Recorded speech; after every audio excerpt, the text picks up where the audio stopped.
nashimwe, Yesu nashimwe bavukanye inshuti z'umusaraba.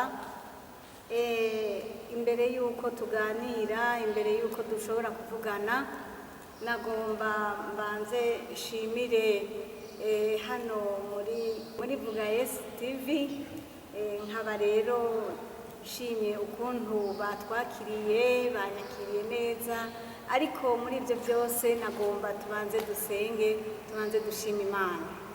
Turagushimiye Imana, turagukengurukiye ko ari wewe uri Imana y'imbabazi n'urukundo. Tugushimiye ukugira neza kwawe nyaguhora ku ngoma. Tugushimiye kuri Imana yisakaye ubwiza n'icubahiro. Tugushimiye ingene uri Imana itabara kandi ingene uri Imana yumva, uri Imana ikiza, uri nteturuye, turabizi twarakubonye, uri umugira neza muri byose mwami. Urakoze rero data wo mwijuru, urakoze kubyumvise, umwanya wose tuja kumarana mwami, uje kubana natwe, uzobukoze nyaguhora ku ngoma. Urakoze rero kubyumvise, ishimwe n'icubahiro bihabwe wewe, ni muri rya zina ryawe ryera Yesu Kristo nsenze nizera kandi ndagushimira. Amen. Muri kano kanya nagomba tubanze tuvugane ku kintu kijanye n'ijambo rivuga ngo uguteba kwa Yesu ntikubuza gukora igikorwa yateguye. Uguteba kwa Yesu niryo jambo numva nagira mbanze ndababwire. Uguteba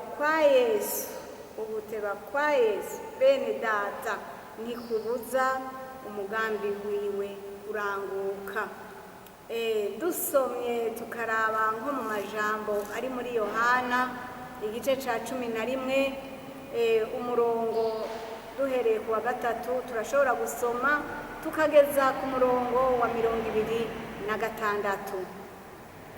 Ijambo nagira ndababwire ni iryo kubaremesha, ni iryo kuremesha wewe muntu uri hano, ni iryo kuremesha wewe wamana ubwoba bw'indwara, ni iryo kuremesha wewe wama wihebuye, ni iryo kuremesha wewe wamubona yuko ibyawe bitagishoboka, ukamubona yuko ugira upfe canke ko usenga ariko ntiwishurwe.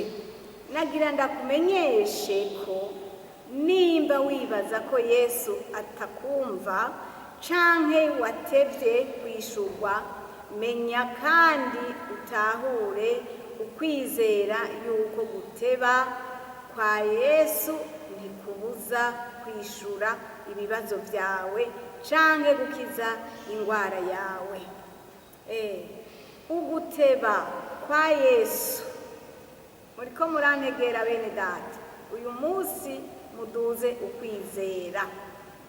Menya kandi utahane ukwizera yuko uguteba kwa Yesu ntikubuza kwishura ibibazo vyawe canke gukiza indwara yawe. Ikintu cose ubona yuko coba carananiranye, menya yuko uguteba kwa Yesu kutabuza kwishura ibibazo vyawe. Turavye rero ngaha muri Yohana igice ca 11, aha rero Yesu yarazuye Lazaro, nawe wewe menya yuko ibyawe Yesu uyu munsi ashoboye kubizura. Igihe Lazaro yararwaye, igihe Lazaro yari mu ngorane, igihe Lazaro yaramerewe nabi, igihe Lazaro bashiki biwe bagahamagara Yesu, ba Mariya na Marita bagahamagara Yesu bati, ewe Yesu we, erega musaza wacu Lazaro yamaze guhwera, musaza wacu Lazaro yamaze kunuka, musaza wacu Lazaro yapfuye, nyaruka Yesu we. Barahamagaye Yesu baramutabaza, Mariya na Marita barahamagara Yesu baramubwira bati, erega musaza wacu yarwaye, musaza wacu Lazaro aragwaye, ewe Yesu nuze. Ariko Yesu ntiyashotse agenda. Yesu yabanje kurindira Yesu yabanje kugira ngo yiyerekane ko ari we akiza. Wewe uyu munsi urashobora kubona yuko ibyawe byatebye, urashobora gutabaza abantu, ugatabaza inshuti, ugatabaza umugenzi, ariko nagira ndakubwire, tabaza Yesu. Yesu niwe mutabazi, Yesu niwe yumva ibibazo byawe, Yesu niwe yishura, Yesu niwe yishu y'ikibazo cyawe. Yesu nashimwe cyane.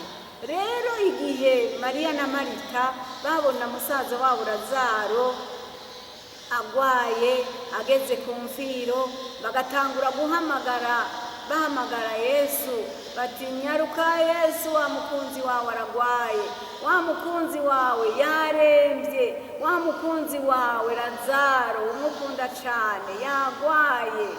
Yesu yarababariye ati, nimwizere gusa murabona ubwiza bw'Imana. Nawe uyu munsi nagira ndakubwire, niwizere gusa urabona ubwiza bw'Imana, niwizere gusa urabona ukugira neza kw'Imana.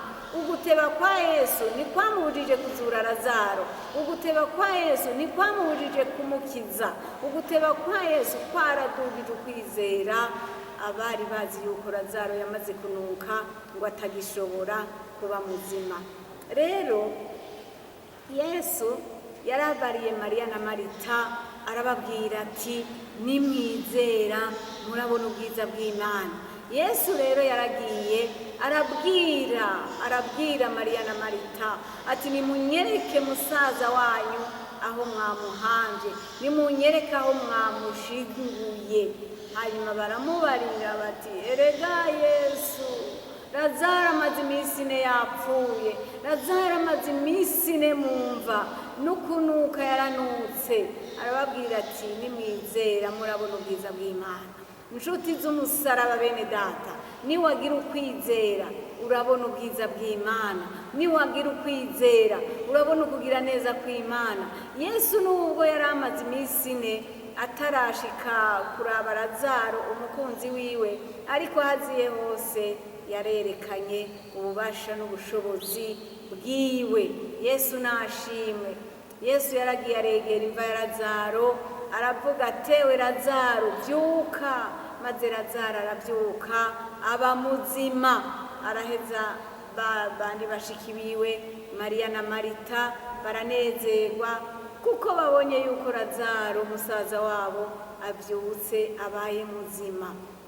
Nagomba ndababwire impamvu ndababwiye aya majambo, impamvu ndiko ndababarira nti, nimwizera murabona ubwiza bw'Imana, nimwagira ukwizera mukizera by'ukuri murabona ukugira neza kw'Imana. Murabona Yesu ingene yazuye Lazaro amaze iminsi ine mumva, hanyuma maze Mariya na Marita bamaze kubona yuko musaza wabo yamaze guhwera, bamaze kubona ko musaza wabo yamaze kunuka, yari yanutse, baramubwiye bati, musaza wacu yamaze guhwera. Nico gituma rero muri kano kanya jewe nagomba ndabashingira intahe, nagomba ndababwire yuko nanje byabaye nk'uko Yesu abahezagire.